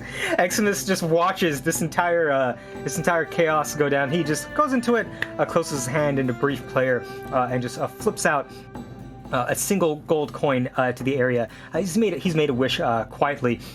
He says, "Anything else for you, gentlemen, or shall we head toward Heaven's Heel?" I'd like to make 3 wishes with 3 pieces of gold. Of course. What are your 3 wishes? My first wish, is good health and good fortune to my party. Okay, so I'll flick that one in. Right, I'll just flick it in with my thumb. Second wish is for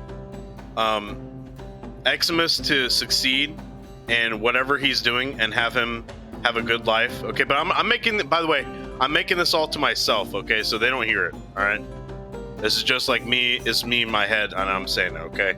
Definitely. So the next one's for Eximus, and for him to have a good life and good fortune. And I plink that right in there. And then the third one is for myself, and I wish for myself really good loot and health too. And I plink that one in there too. 3 gold for 3 wishes. Quite heartwarming and also very practical. I think the goddess Esther herself would be proud of a paladin that is both generous and honest. I go over to Mcconnell. I said, "What you got going on over there? What you got going on over there in the water?" I want to slowly put my hand on my greatsword, and I'm gonna roll intimidation. I want to intimidate him to not fuck with me or my wishes. All right, we can go ahead and roll in intimidation and see how good you do. 14. Asmon, you are in control of the destiny of your character. Do you think a 14 is intimidating enough? He said a great sword? It's a great sword, yes. All right, I want to draw a distinction here. I'm not intimidated, but I'm willing to step down just because I wanted to go to the brothel. But it had nothing to do with McConnell. It had everything to do with the fact that I wanted to go to the brothel, and I just didn't want him to waste any more of my time. Yeah, I'll accept that.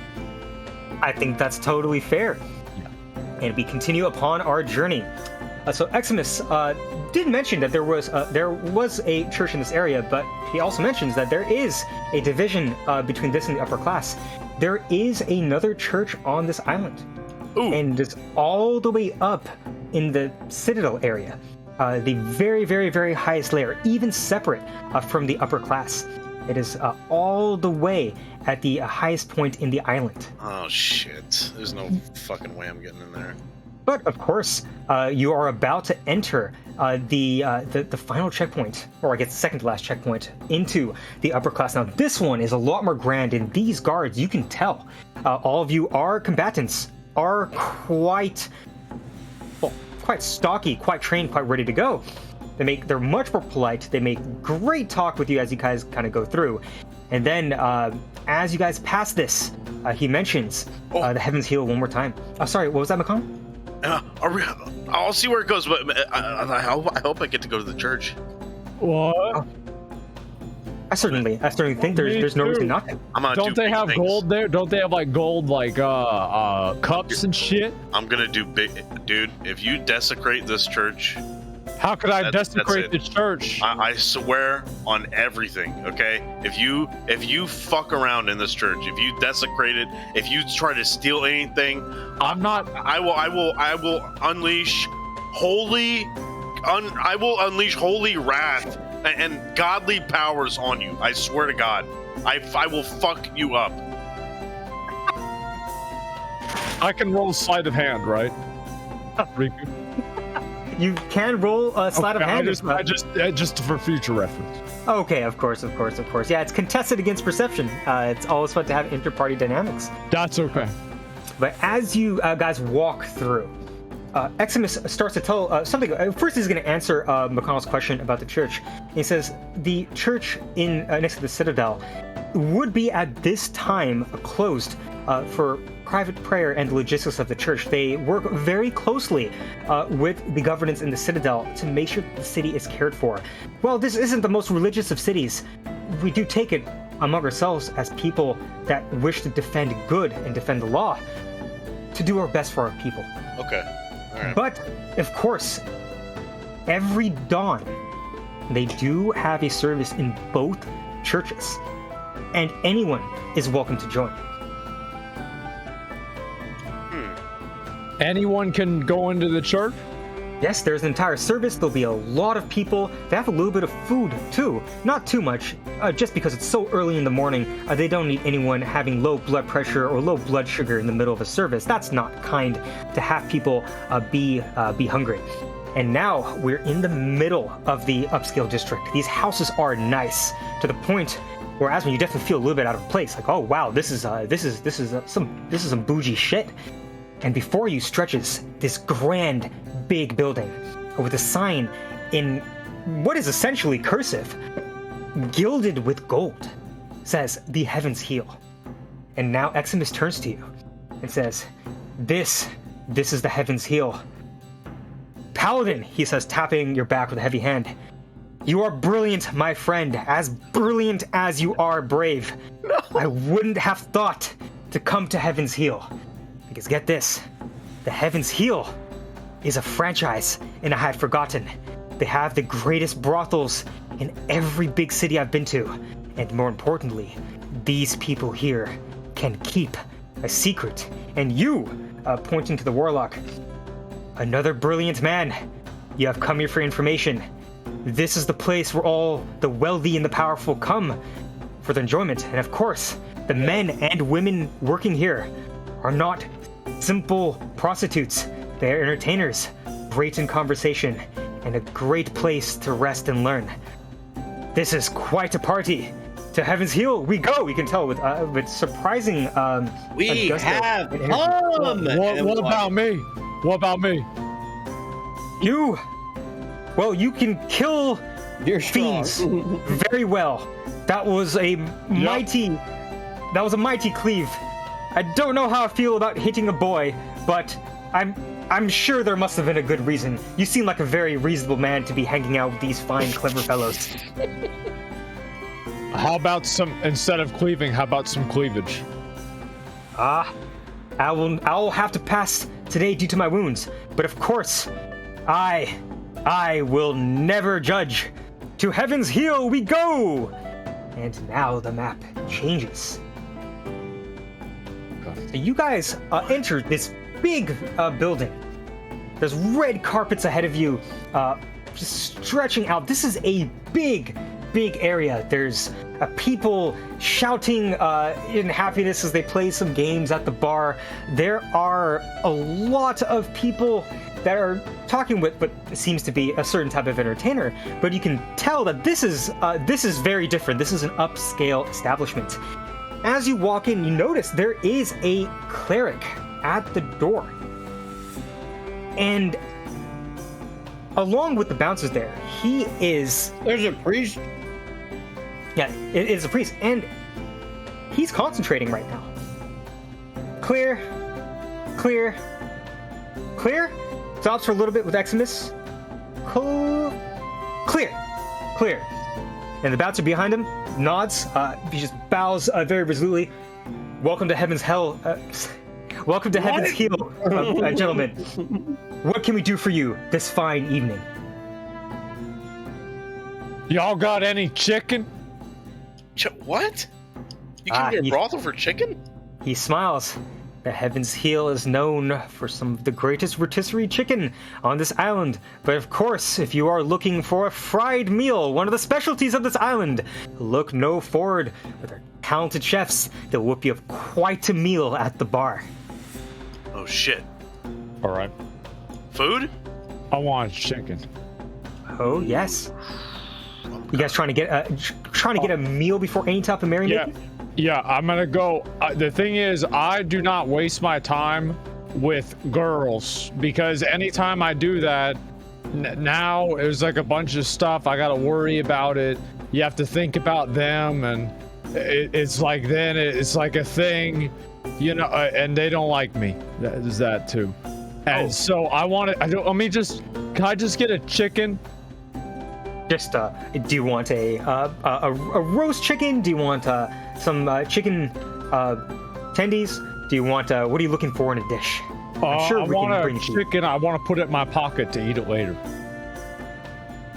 Certainly, we can grab you a couple of tendies and these great bags. We can wrap them up for you, and you can have them as a snack whenever you would like. Good. Of course. We'll go in now. As you guys are talking, this guy right here, who's currently in conversation with Eximus, he's explaining a couple things to him as they talk, and he says there is cover, but you will be able to have a meal and drink credits. You can pay cover either with me or at the bar, wherever you would like to choose. And Eximus seems that he doesn't really want to be getting too much, and he says, I'll be staying here for 4 days. Nods. And what? He said something. Oh, did you want to say something about that, Rich? No. He's just staying in he's checking in for 4 days. Just caught my attention. Now, the only thing that I'll say is, so I see. Cover must be charged for uncover to occur. But pray ye know that we are not simply here for amusement, but we are here for lodging as well. Could a discount be accrued? He nods. Perfect timing, as I would have to have repeated this twice, because I must say this to your friend here. Cover is 2 gold, but it will come with the meal credit, it'll come with a drink credit, and it can be fully applied to lodging for the night, regardless of what level of service you would like to purchase here at Heaven's Heel. What say you? This is complicated. How many money does it be to sit here and eat and sleep? You just said 2 gold. How many? 2 gold. One will pay twice. for my room. My ass. Rich, thank you very much for paying for my room. Asmon and I are sharing a room. That's fine. Getting my own room. He looks at you a little bit odd and says, certainly, of course, if you are here for lodging, of course you may definitely share a room. And you said you would be getting your own room. Yes, I will. It is 2 gold per person in cover, but rest assured, we will settle your bill when you leave. So just, you can pay it either with me or pay it at the bar. We'll make sure to get you down for the night, and you can enjoy your stay at Heaven's Heel. Hell yeah. Sounds good. Right. All right. I tip him a silver piece and say, before I go into my room, would you change the sheets? He nods. He says, of course, all rooms available for guests are at the greatest amount of hygiene.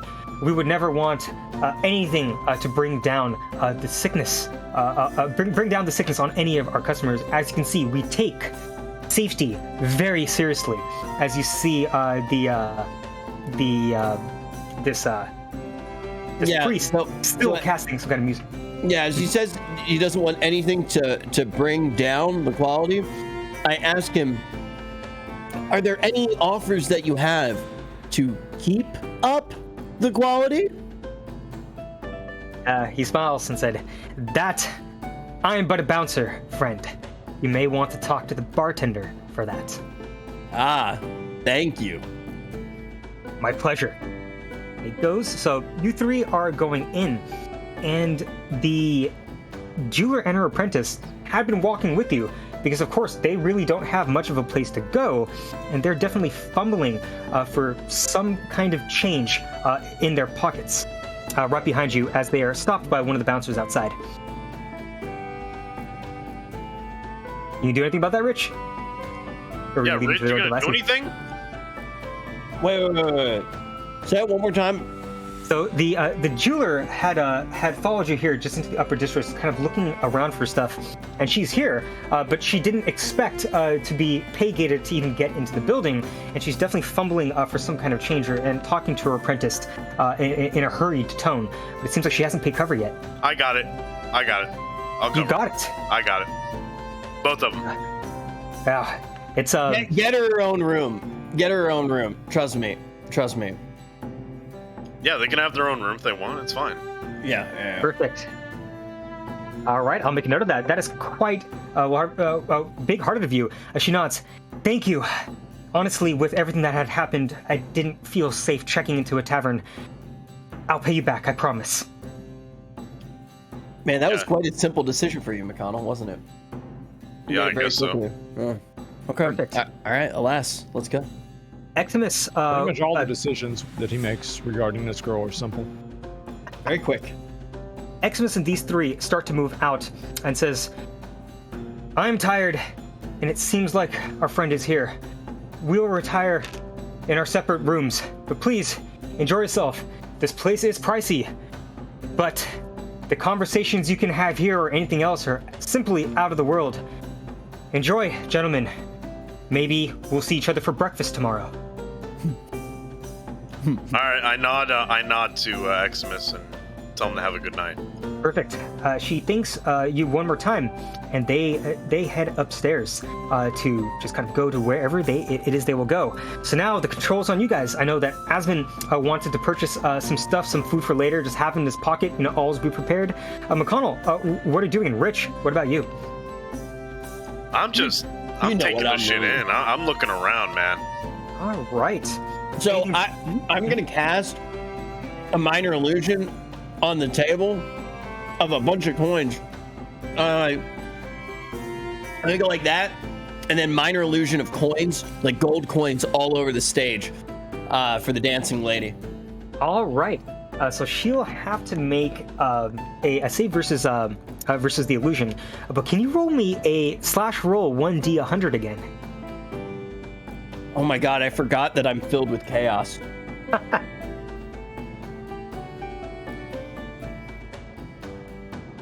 All right, let's see what you get. Ooh. I hope I don't kill her. Oh my god. All right, let's go see what happens with her. She rolls nat 20 to disbelief, which is the dice may fall where they may. Yeah. But she's not upset or angry. She swirls around as she's doing a dance and entertaining a bunch of patrons.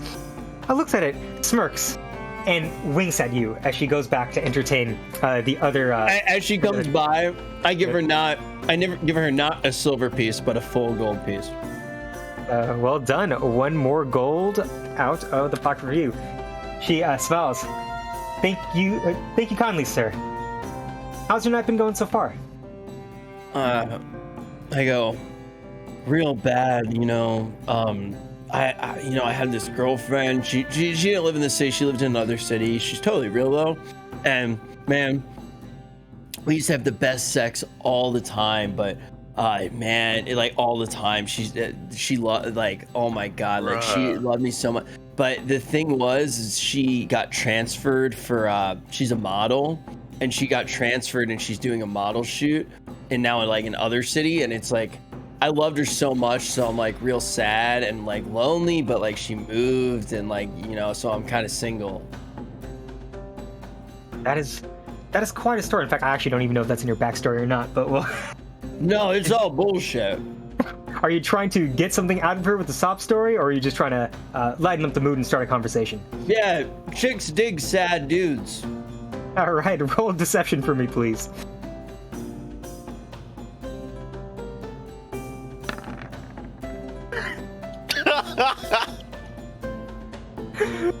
Get fucked, dude. I was trying. Yeah. This is so that is a nat 1, a +5 though to a 6, which is unfortunately not able to really move the is unfortunately not able to really move her too much. And she winks and she chuckles and says, "You know, if you wanted my attention, you could have simply just asked." As she just pockets the golden coin.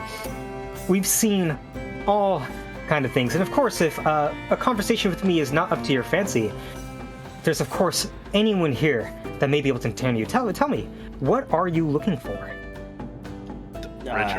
Richard.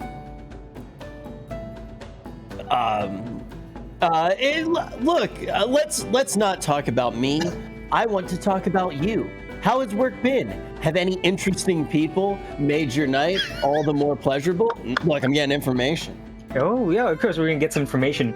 And she does continue back to her little dance in the middle as she kind of entertains the other patrons, who actually very respectful, all the other ones off to the side. And she herself says, well, actually, it was quite a busy day earlier. I was studying as part of our magical research on this island. Quite a difficult task, but it's been getting better. You know, practice, of course, makes perfect. Well, of course, you know, perfect practice makes perfect. But other than that, it's been quite a busy night. We have tourists coming from all over the country to Moonwar for the Pepper Festival that'll be happening in 4 days. Pepper Festival. It's a Pepper Festival. I love how yeah, it's like an Uber driver. It's like, yeah, this is just my side gig. She's a magician. Okay, so wait, let's I ask her really quickly. Do all of the entertainers here know the ways of magic? She nods. Not all of them, but the hiring criteria in Heaven's Heel is very, very stringent.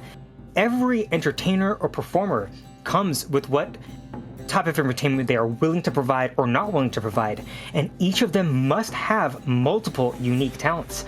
Only the smartest or the greatest at the craft are allowed to work here at Heaven's Heel, and that goes both for the female and the male entertainers. I ask her what her talents are. Her talents? Certainly. I was talking to her, bro. You rolled a 1. Not anymore. It's like, my talents are playing the lute. I've been practicing music for quite a long time. In fact, I learned from quite a famous bard who used to travel through here. Other than that, I devote myself to magical studies. And I do work with some of the magical fixtures that you may see here in Heaven's Heel, both for decoration and both functional. But of course, the main reason why I work here is simply because the clientele is absolutely so sweet. And oh, the stories you will hear if you work here for even a couple of weeks. So whenever you say flute, do you mean like the instrument or something else? The lute, dear sir. Sorry, the lute, dear sir. It is a stringed instrument. I have to play go. them with your fingers. Certainly. Have a great day. She takes that with complete grace. You have quite an interesting and cultured friend. And she looks at you. What do you do? What are your talents? Ah, yes. As you can see right now, you're already enjoying one of mine. Usually after people listen to him, they listen to me. I laugh. She chuckles and giggles as well. I run my finger across the table in a circular motion. Holy shit, dude. You're laying it on thick, dude. Yeah. No, she knows some shit. So I say, so it appears that not only is your dancing spicy, but also, I love how she's just moving in a circle around the pole, dude. Well, she's still on the clock, you know? Yeah, she's still working. I go, no, not only is your dancing spicy, but a pepper festival in this very town. What is it? What is all the hubbub about? The Pepper Festival. This is a mining community, but also a lot of people have lived here for decades, generation after generation, and we want to always give thanks to the agriculture around us because that's what lets us all stay nice, healthy, and happy. It is meant to be a big send-off at the end of summer as autumn starts, which is one of our most populous seasons. It brings in a lot of visitors and a lot of gold, and everyone's usually on edge. But I'll tell you a little bit of a secret. If you want the best food, most people are pulling punches because there are all kinds of food contests at the Great Festival in simply 4 days. We won't be able to offer you the full hospitality, but rest assured, Heaven's Heel is always at full throttle. Full throttle. Full throttle. Jesus Christ. Wow. She's, what the hell? She knows how to do her job, dude. Yeah, it's working. So I say, with a festival like this, I'm sure quite a few interesting characters have already started to flow through the gates of this very city. There you go. Interesting characters indeed. We see all kinds of people coming from all the way from the south, all the way from the west. In fact, we've had a couple of private reserve members show up from some of our other branches for some of our more restricted clientele. What? Oh no. We got weirdos. No, of course of course, there are some performers that are simply among higher paywalls. In fact, for some of the people that are interested in the cat people from the far south, the only performers we have are on the highest of all tiers. You won't find them on this floor, unfortunately. The old Blizzard model. You have to pay for the cool mounts. All right, let's see. Could you direct me? Could you direct me to that floor? Of course, you would have to get a voucher from one of the bartenders. Of course, they handle a lot of the operations, but what is it in particular you wish to seek? Maybe I can put into a good reference for you. I'd say the pleasure truly has been in talking to you. I would like to go to the highest floor available because there I will be surrounded by people much like myself, the true movers and shakers of this here realm. But my lady, you and I have become more than friends, and I would like you to accompany me to the highest of these floors, and I will make sure that you are compensated for your time and the good word which you'll put in for me. Oh no. He chuckles, and as she's about to respond, as you're delivering this awesome flattering speech, you can feel something, Rich. You can feel your lower stomach rumbling. You ate something on that boat, didn't you? The demon? Yes, dude.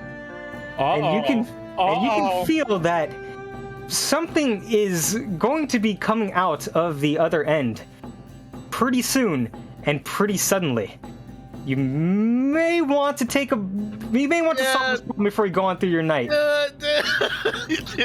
He's got the demon bowels, dude. I say, pray. Before we go and speak to the man at the counter to find succor, I would like to go to the bathroom and freshen up and powder my nose. Ha ha ha. I say it very cute. Of course. She doesn't hear any rumbling or anything like that, even though your stomach is definitely starting to riot. Simply just go back the short end of the bar, clerics walk up that. There's some small couches. Take a right turn and you'll find your way at the bathroom. All right. So as you kind of hobble in, we'll just have him move before we turn the camera back to Asmon and Mcconnell. As he is running. As you can continue going forward, it is just around here, around the corner. What are they doing on the couches? Oh, one of them is a cleric who seems to be quite tired and is talking to a bouncer. Another two workers seem to be talking there. You glance at and these rooms over here were totally open as you see. This seems to be a resting area for some of those clerics who were working at the front desk.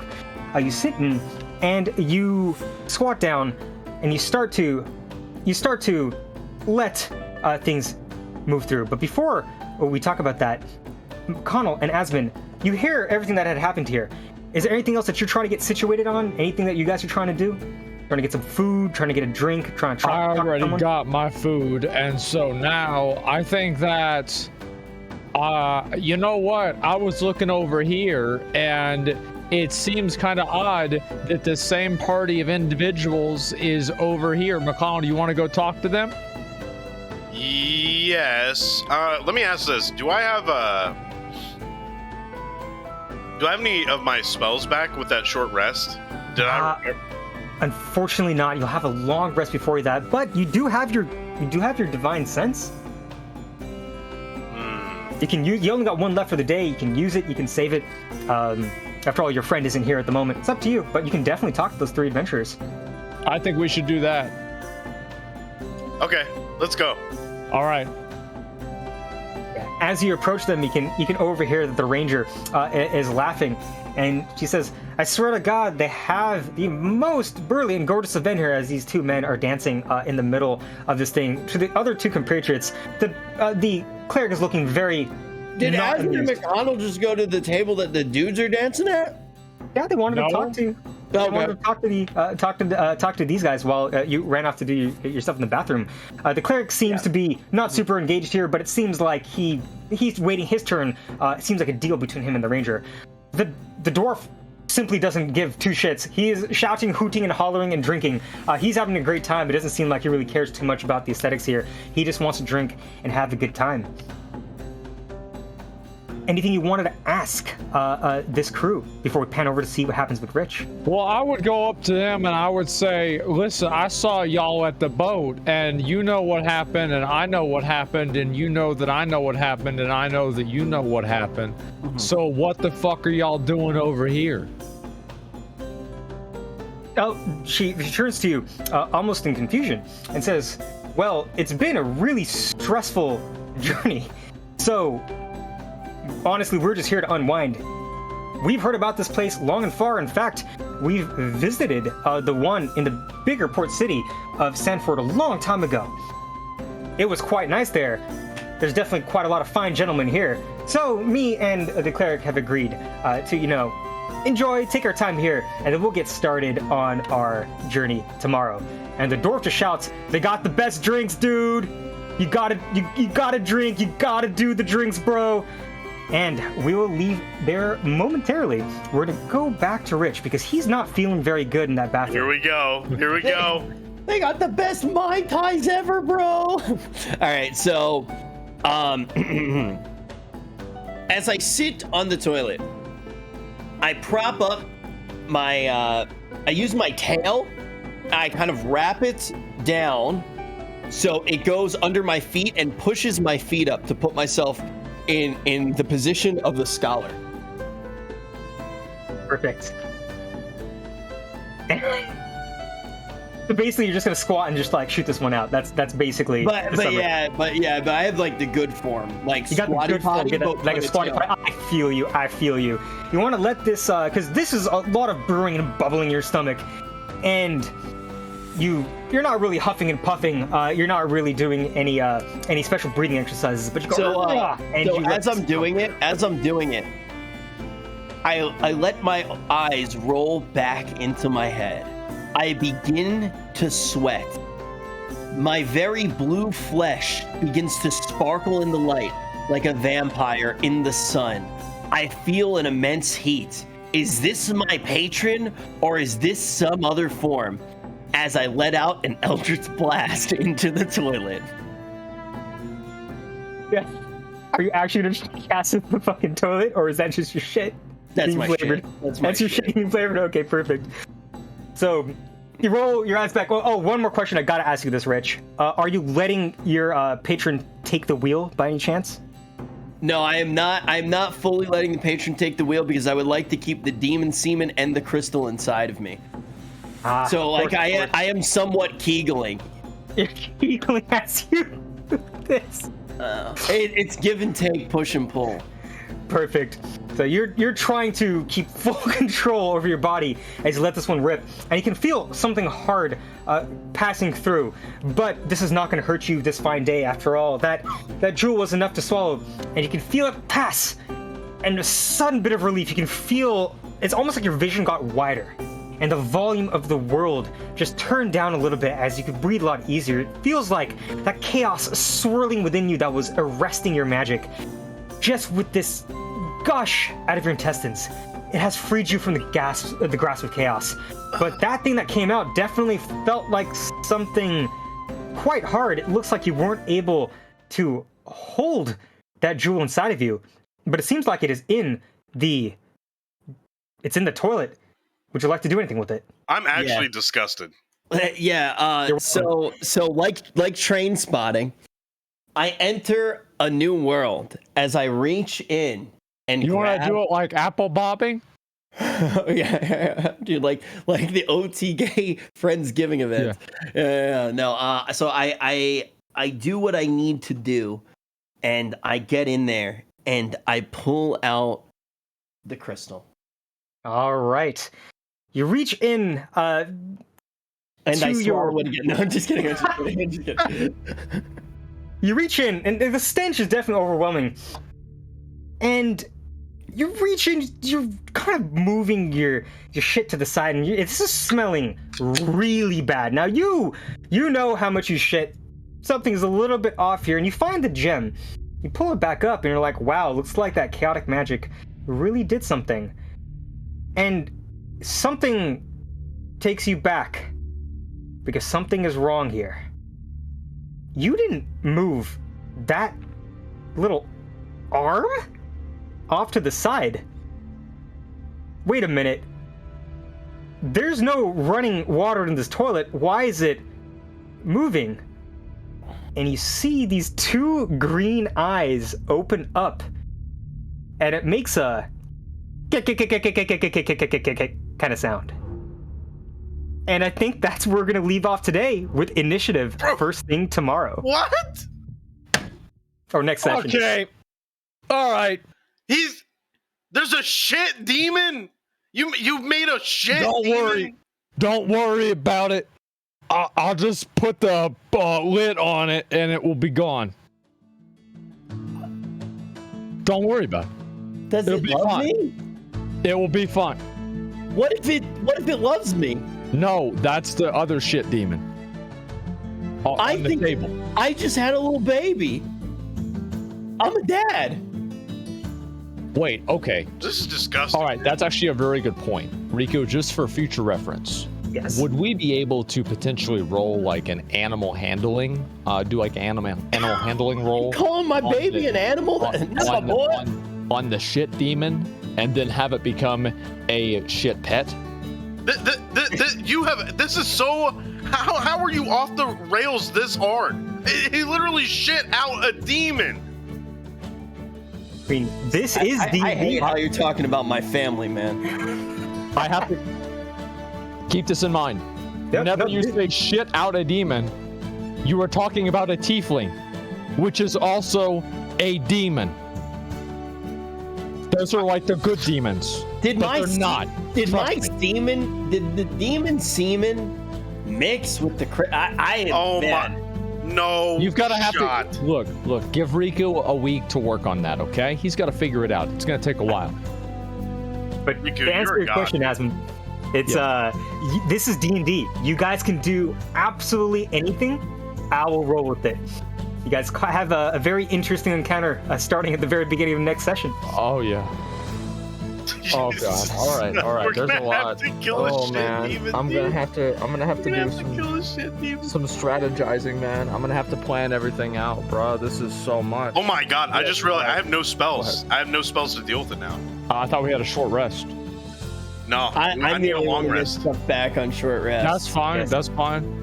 We'll just we'll have somebody else kill it for us. Like some of these guys will like Dude, drag it you're over. not to them. killing my boy. And We're then gonna we'll- fucking. I'm well, gonna slay that demon. Wait. Oh, I can't loot it because it's literally shit. God It's damn shit. it. It's This only is gonna a have waste of shit time. as loot. It's made of shit. What are It's you gonna made loot? of Shit? I don't even understand what to say. Like, yeah, it's just gross. All right, Talk look. about my boy like that. All right, look, guys, we had a great show today. We had a lot Yeah. of fun. Today's Obviously, been it was awesome. a very, very good time. I hope you guys definitely enjoyed it. I certainly did. You did, I did, everybody did. Thank you guys all so much for watching today. We had a great time. Tomorrow, gentlemen, as I said before, tomorrow, gentlemen, we are going to be doing the first ever, the world first Transmog Final Fantasy competition. On top of that, tomorrow, we're going to be finishing the Coils of Baphomet. No excuses, no bullshit, nothing. And gentlemen, I also want to say a huge shout out to Mcconnell for showing up to this. He's got a busy schedule, and I was glad that he was able to make some time to do this. What? And What do you he mean? does. He does. I mean, it is what it is. No, I don't, dude. This is awesome. Like I would. Okay. This shit has been so much fucking fun, and you know, it's kind of worked in two ways. It's let me RP better in GTA, and I think a little bit better. Like I'm learning how to actually RP like in this game a little bit too. You know, so it's cool. You know, and Riku, I can't say it enough, dude. Like you're fucking Riku, you are a legend. Dude, Riku D20, gentlemen. Jesus Christ, man. Riku D20 on Twitch. Please follow him. Please give him your support. He is a god dungeon master, and I know a lot of you guys didn't know him before this campaign, and I hope now you guys see why we decided to go with him. He's a great dungeon master. He's amazing, and he just conjured a shit monster for Rich. This guy has a wide range of his capabilities. Thank you guys all so much for watching. I really appreciate it. Until next time, peace.